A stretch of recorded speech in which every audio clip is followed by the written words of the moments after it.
Tunaanzia hapa kwenye nyumba ya mkuu wa majeshi. Nyumba hii imezungukwa na wanajeshi kila sehemu, na leo amekuja dada anayeonekana anatoka katika maisha ya hali ya chini. Huyu dada anaitwa Lisa. Mlinzi wa nyumba hii ya mkuu wa majeshi akaja kwa Lisa na kumuuliza ana shida gani. Lisa akajitambulisha jina lake na kilichomleta ni kukutana na bosi wao ambaye ni huyo mkuu wa majeshi. Mlinzi akatia ngumu, hawajawahi kabisa kupokea mgeni mwenye hadhi ya Lisa, hivyo hawawezi kumwamini aingie ndani. Lisa akang'ang'ana anataka kuonana na boss, ana jambo la muhimu anataka atete naye. Mlinzi akaenda kuwashirikisha wanajeshi. Wanajeshi wakamruhusu Lisa aingie ndani. Lisa akiwa ndani na chini ya ulinzi wa mjeshi. Lisa akaona leo ameyakanyaga, akaona acha aondoke tu, lakini mjeshi akakataa. Si alitaka kukutana na boss, basi atulize mshono mpaka bosi aje. Boss akaja, akamwamuru Lisa ajitambulishe yeye ni nani na amekuja kufuata nini kwenye nyumba yake. Lisa akajitambulisha na kilichomleta kwa boss ni kumpa ofa. Ofa yenyewe ni hii. Kwanza, Lisa anatoka kimapenzi na mtoto wa boss, na anajua kama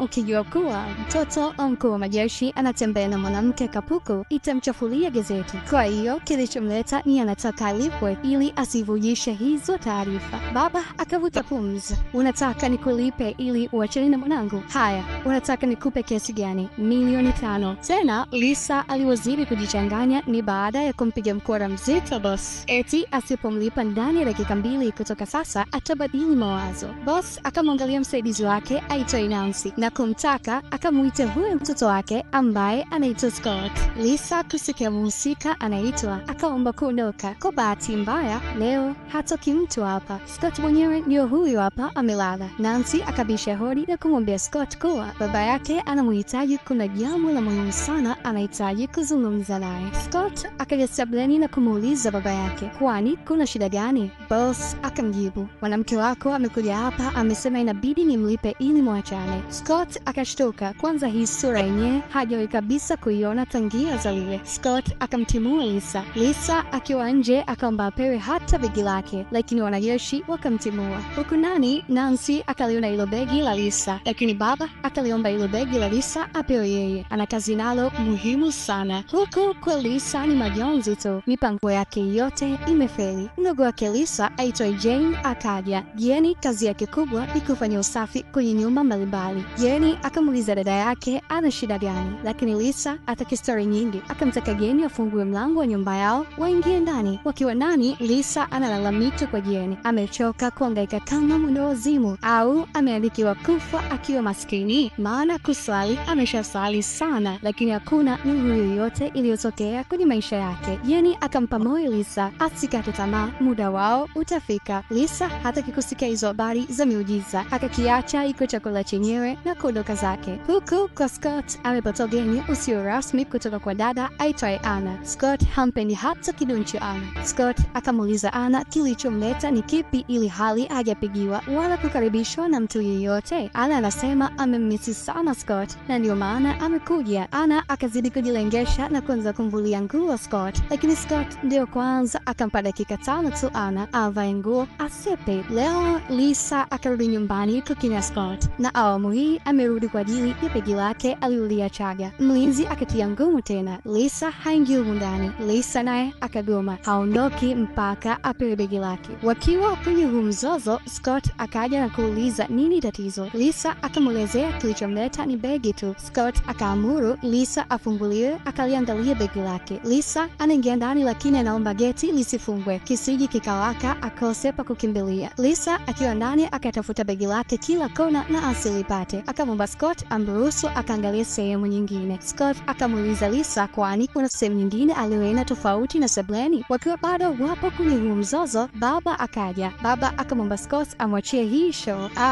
Wewe umerudi tena? Samahani sana boss, kilichonileta ni begi langu tu. Baba akamwagiza Nancy akachukua begi la Lisa. Kweli Nancy akalileta begi la Lisa. Lisa alipopewa begi na Nancy akaomba ondoke, lakini kabla hajaondoka baba akamwambia Lisa anampa ofa nzuri kama atahitaji. Baba akamuuliza Lisa anahitaji kiasi gani. Lisa akasema anahitaji kama $5,000,000 hivi. Nikikupa hiyo $5,000,000 utaifanyia kazi gani? Nitaenda chuo kusomea mapishi kwa sababu ndio kitu ninachokipenda, na ada yake ni milioni 5. Itakayobaki nitampa mtaji mdogo wangu wa kufungua duka. Baba akasema asijali, hiyo ni hela ndogo sana kwake, atampa, lakini ni lazima na yeye apate kitu. Kitu chenyewe ni awe dada wa kazi wa hapa nyumbani kwa muda wa miezi 6 tu. Akiona ufanyaji wake wa kazi ni mzuri, atampa hata mara 2 ya hiyo hela waliokubaliana. Baba akampa nafasi Lisa ya kwenda kujitafakari kisha arudi. Lisa akiwa nyumbani anajifikiria, mdogo wake ambaye ni Jenny akaja. Lisa akamshirikisha hiyo ofa aliyopewa. Jenny akashtuka, ni nani aweze kumlipa wafanyakazi wa ndani milioni 5? Isije ikawa huyu mzee anataka kumtumia kimwili. Lisa ni mtu makini, akagoma kata, hawezi kuruhusu mtu yeyote autumie mwili wake. Jenny akabariki hiyo ofa aliyopewa dada yake. Leo asubuhi Lisa akarudi nyumbani kwa Wajeda. Scott akawa wa kwanza kukutana na Lisa. We dada, ukomye? Hapana, nimekuja kukutana na baba yako, anahitaji kuniona.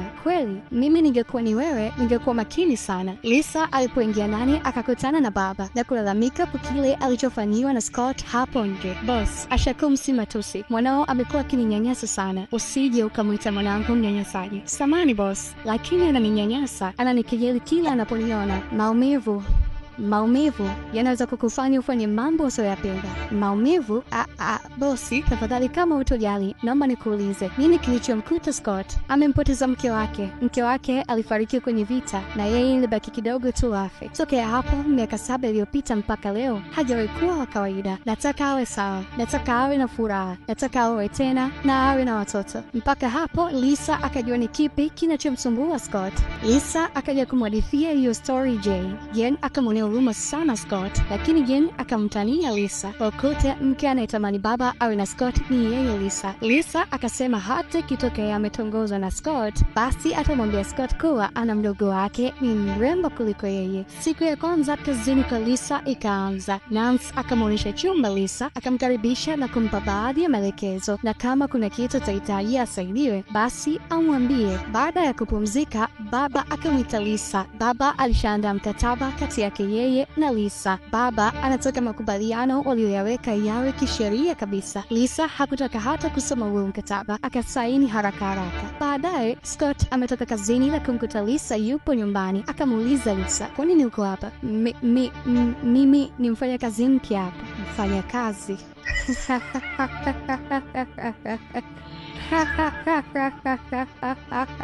Leo ni siku nyingine. Scott ametoka kazini na amemkuta Anna yupo chumbani kwake anamsubiri. Nani aliyekuita?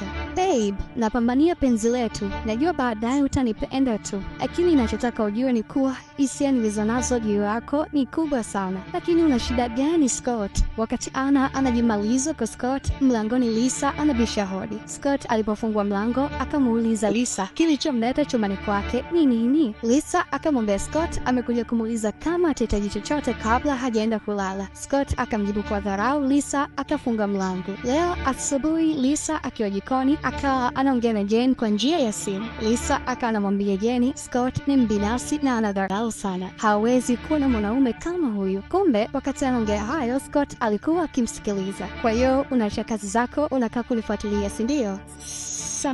Samani boss. Lisa akaingia chumbani kwa Scott, akafanya usafi vizuri, akachukua nguo za kawaida pamoja na gwanda na kwenda kuzifua. Scott alipoingia ndani akashangaa kukuta chumba chake kimefanywa usafi vizuri na nguo zimefuliwa. Scott akamuita Lisa. Scott akamshukuru sana Lisa. Lisa akamtoa hofu Scott, asijali, huu ni wajibu wake. Baadaye Anna akarudi tena kwa kina Scott. Lisa akamwelekeza Anna alipo Scott. Huyo Scott mwenyewe hataki hata kumuona, na ndio kwanza akashangaa kilichomleta Anna nyumbani kwake. Scott akamwachia chumba Anna na kwenda sebleni. Alipokuja sebleni akamkuta Lisa anaangalia TV. Kwa kujishtukia, Lisa akaomba mwachie sebule Scott, lakini Scott akamtuliza Lisa. Scott na Lisa wakakaa kwa pamoja wanaangalia TV. Kulipokucha, Lisa yupo jikoni anamwandalia kifungua kinywa Scott. Anna akaja na kumtaka Lisa aache kupika, anataka yeye aingie mzigoni ampikie Scott. Kwa kuwa anasaidiwa kupika, Lisa akaja sebleni ili afanye usafi. lakini akamkuta Scott amelala. Kilichomlaza Scott sebleni ni kumkupa Anna. Scott alipoamshwa akamwambia Lisa akapike kwanza, mpaka anamaliza kupika atakuwa ameshamaliza. Lisa akamwambia Scott leo hapiki yeye, anayepika ni Anna. Scott akashtuka, akamwita Anna kwa hasira. Scott akafoka ni kwa nini Anna anaingia jikoni. Ameshasema mara milioni hamtaki, anafunza kichwani mpaka ashindwe kuelewa. Lisa akaingilia kati, akamtaka Scott asimfokee Anna, kosa lake ni kumpenda tu. Lakini kumbe wakati wanaongea hayo, boss yuko pembeni anawasikiliza kila kitu. Scott akatoka kwa hasira. Lisa akaomba msamaha kwa boss, lakini boss akampongeza sana Lisa kwa hiki alichokifanya. Jioni ya leo Scott ametoka mazoezini.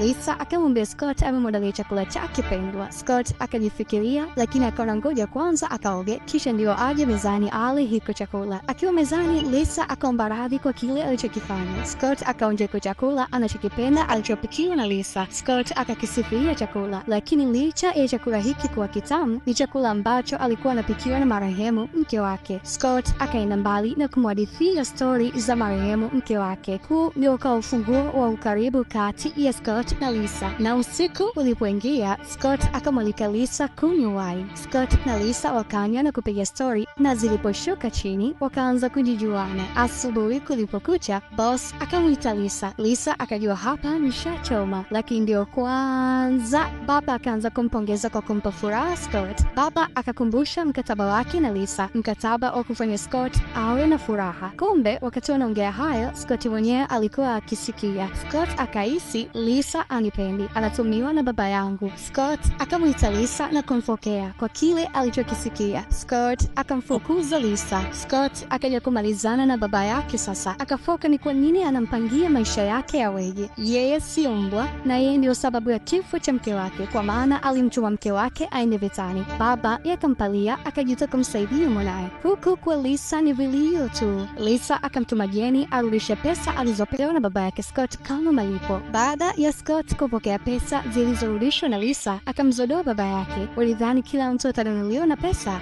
Scott akamuuliza baba yake katika wanawake wote aliowahi kuwa nao, kwa nini alimchagua Lisa. Baba akasema Scott ni mwanae na anajua ni nini anachokipenda. Siku ya kwanza Scott alipomwangalia Lisa, alijua tu Scott atampenda Lisa. Baba akazidi kumwomba radhi Scott kwa kifo cha mke wake. Pia anajua siku zake za kuishi duniani zinafika ukingoni, hivyo ameyafanya haya ili aondoke duniani akimwacha kijana wake akiwa na furaha. Scott akakuna ubongo, akaona baba yake alichokifanya ni sahihi. Sasa atasahihishaje makosa? Akaanza kwa Anna, akaja kumwomba msamaha kwa yote aliyomfanyia. Anna akamsamehe, lakini sio kwamba anataka kurudiane, bali anataka wawe marafiki tu. Uzuri Anna alisha move on na kwa sasa ana mpenzi wake. Pia wazo la kuwa marafiki sio baya sana, akalipokea. Kituo kinachofuata ni kwa Lisa. Scott akamwomba radhi Lisa. Lisa anaumia sana kwa kuonekana kama ni malaya, lakini Scott anasema alikuwa akifanya hivyo kwa kuogopa kupenda tena. Huenda angempenda tena Lisa, hata Lisa angefariki kama mke wake. Lisa akajawa na huruma, akamsamehe Scott. Scott akamleta Lisa kwa baba yake. Baba akafurahi sana kumwona Lisa. Hii ina maana kamari aliyoicheza baba imemlipa. Je, kuna kipi ulichojifunza? Niambie hapo chini kwenye comment. Tafadhali usisahau kupita bila kusubscribe na bonyeza kikengele ili